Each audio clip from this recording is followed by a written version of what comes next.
Get your Monday to Friday prediction with SM Traders. Harness the power of market analysis. तो IMD ने भी यहाँ पे एक बहुत बड़ी चेतावनी यहाँ पे हमारे सामने यहाँ पे रख दी। किस चीज़ को लेकर? मॉनसून को लेकर।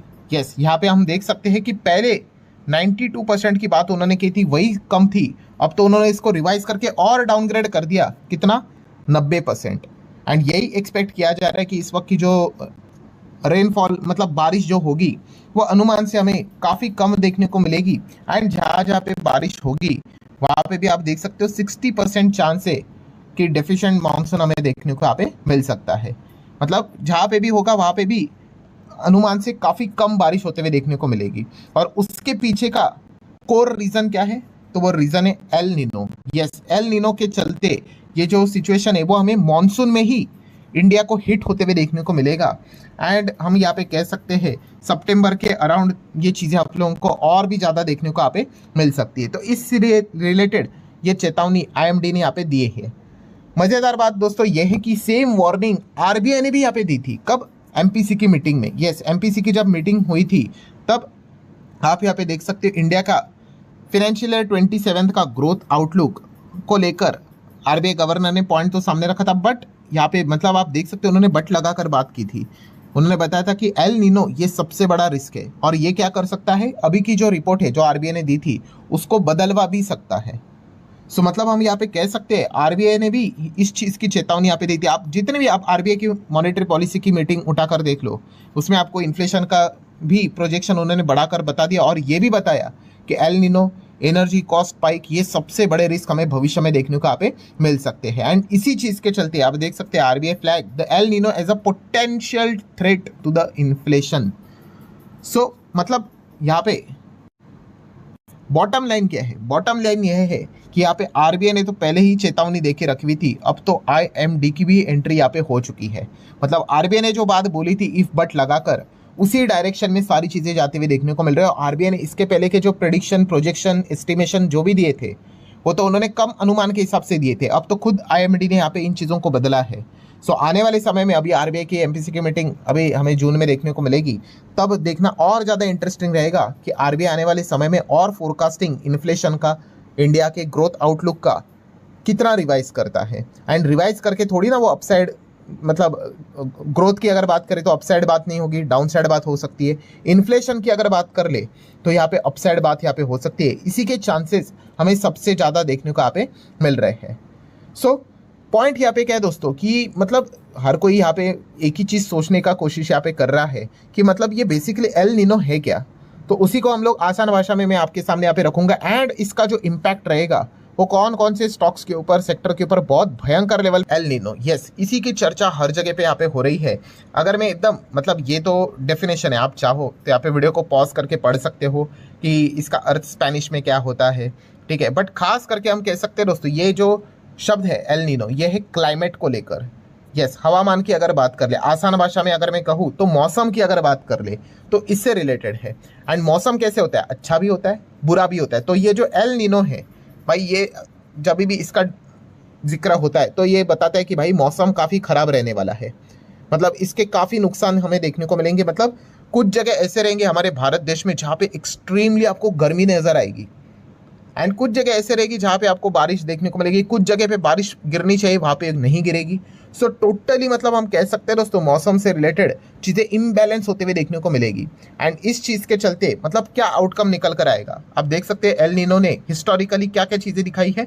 वीकर मानसून रेनफॉल, कम बारिश गिरेगी, फ्रिक्वेंटली हीट वेव्स देखने को मिलेंगे, ठीक है। अभी का तो सिचुएशन हमें पता ही है कि किस प्रकार का टेम्परेचर चल रहा है। देन इस चीज़ के चलते होगा क्या? Increase the stress on agriculture as well as water resources.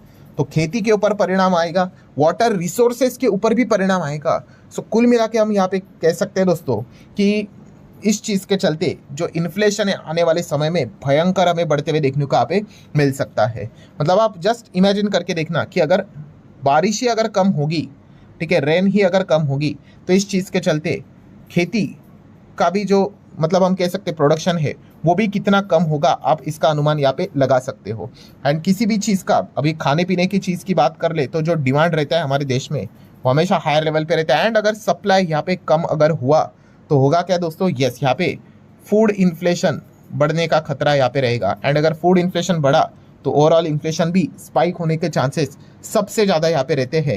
And अगर इन्फ्लेशन बढ़ा तो आपको बताइए आरबीआई भी यहाँ पे क्या करेगा, फिर रेट कट करेगा? नहीं, यहाँ पे तो इनफैक्ट रेट हाइक के भी चांसेस यहाँ पे बढ़ सकते हैं। एंड अगर रेट हाइक अगर हुआ तो आपको पता ही है मार्केट के लिए काफ़ी नेगेटिव खबर होती है, लिक्विडिटी बाजार से सकआउट हो जाती है एंड बाजार ऑलरेडी टफ सिचुएशन से चल रहा है, वो सिचुएशन और भी हमें गंभीर होते हुए देखने को मिल सकती है। सो यही चीज़ है दोस्तों कि आरबीआई के साथ साथ आईएमडी सभी लोग यहाँ पे एल नीनो को लेकर ये बड़े लेवल के चेतावनी यहाँ पे दे रहे हैं और इसका इम्पैक्ट जैसे अभी मैंने आपको बताया कोई पॉजिटिव इम्पैक्ट यहाँ पे नहीं रहेगा। बहुत सारे सेक्टर्स, बहुत सारे बिजनेसेस इस चीज़ के चलते हमें डिस्टर्ब होते हुए देखने को मिलेंगे। सबसे पहले तो अगर हम लोग यहाँ पे बात कर ले एग्रीकल्चर, यस खेती की अगर बात कर ले, इसको सबसे ज़्यादा डैमेज यहाँ पे होने वाला है। तो खेती रिलेटेड जितने भी स्टॉक्स यहाँ पे रहेंगे, प्लस खेती मतलब ये भी एक बहुत बड़ा सेक्टर है। अभी इसमें केमिकल वाला, एग्रोकेमिकल, बायो एग्रोकेमिकल, इस प्रकार के भी बहुत सारे कंपनीज स्टॉक्स यहाँ पे आ जाते हैं। इनके भी हम कह सकते हैं शेयर्स के ऊपर काफ़ी नेगेटिव इम्पैक्ट यहाँ पे पड़ेगा। देन फर्टिलाइजर की बात कर रहे हैं, यहाँ पे तो पहले से हालत ख़राब है क्रूड ऑयल के चलते, ठीक है, मिडल ईस्ट के चलते, गैस के चलते। सो फर्टिलाइजर को लेकर अगर हम बात कर ले तो और ज़्यादा दिक्कतें हमें होते हुए देखने को मिल सकती है।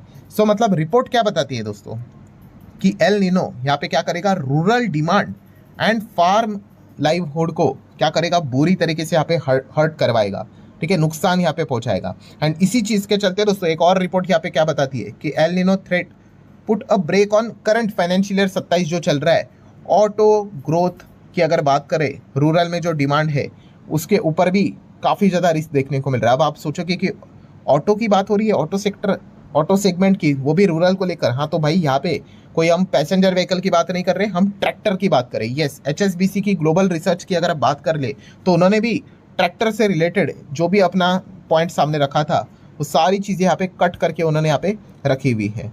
क्यों रीज़न? तो यही रीज़न है, लूमिंग द एल नीनो का खतरा। तो ये चीज़ें फिलहाल तो हम लोगों को सुनने को और देखने को मिल रही है, जिससे आप अंदाज़ा लगा सकते हैं कौन से स्पेस पे यहाँ पे ज़्यादा झटका लगते हुए देखने को मिल सकता है। सिमिलर वे FMCG स्टॉक्स की अगर बात कर ले, ठीक है, FMCG जो भी खाने पीने की चीज़ें होती है भाई, उसमें सब कुछ ये रॉ मटेरियल मतलब क्या रहता है, यही तो रहता है, खेती से रिलेटेड ही तो चीज़ें यहाँ पे आती है, ठीक है। अगर आप चिप्स भी खाते हो तो चिप्स के अंदर क्या रहता है, अल्टीमेटली यहाँ पे हमें पोटैटो ही तो देखने को यहाँ पे मिल जाता है। तो अगर वो सारी, मतलब एक जस्ट बेसिक एग्जांपल में बताता रहा हूँ, वो अगर चीज़ें यहाँ पे महंगी हो जाएगी, वो तो मतलब रॉ मटेरियल जैसे वर्क करता है, तो आपका फिनिश प्रोडक्ट भी महंगा होगा। एंड ये मत भूलना कि मिडल ईस्ट में चीज़ें अभी भी हमें तनाव वाली ही देखने को मिल रही है, वो तो ऑलरेडी दिक्कत दे रही है। पेट्रोल डीजल के दाम बढ़ते हुए देखने को मिले हैं और इसमें एल नीनो का भी एंट्री हमें देखने को यहाँ पे मिल रहा है। तो इस चीज़ के चलते डेफिनेटली दोस्तों आने वाला समय और ज़्यादा चैलेंजिंग हमें देखने को यहाँ पे मिल सकता है। इसको भी नोट करके यहाँ पे चल लेना। और इस पॉइंट को लेकर भी हम यहाँ पे कह सकते हैं बाजार में क्लियर कट दबाव हमें बैक टू बैक देखने को यहाँ पे मिल रहा है। अच्छा, कुछ लोग यहाँ पे सोचते होंगे कि यहाँ पे ख़राब चीज़ें, एल नीनो का जिक्र यहाँ पे हो रहा है कि मौसम ख़राब, हीट वेव, देन कम बारिश यहाँ पे होगी, तो इसका उल्टा भी होगा। तो उसको क्या कहते हैं? तो दोस्तों उसको कहते हैं ला नीना। यस, ला नीना की अगर बात कर रही है, अच्छा होता है भाई, अच्छा मौसम रहता है, अच्छा वेदर रहता है, खेती के लिए अच्छी चीज़ें यहाँ पे रहती हैं, ठीक है। अगर आप चाहो तो इससे रिलेटेड भी चीज़ों को इंटरनेट के ऊपर सर्च करके आप यहाँ पे पढ़ सकते हो। कल मार्केट क्या करेगी? कल मिलते हैं नेक्स्ट एनालिसिस टुमारो।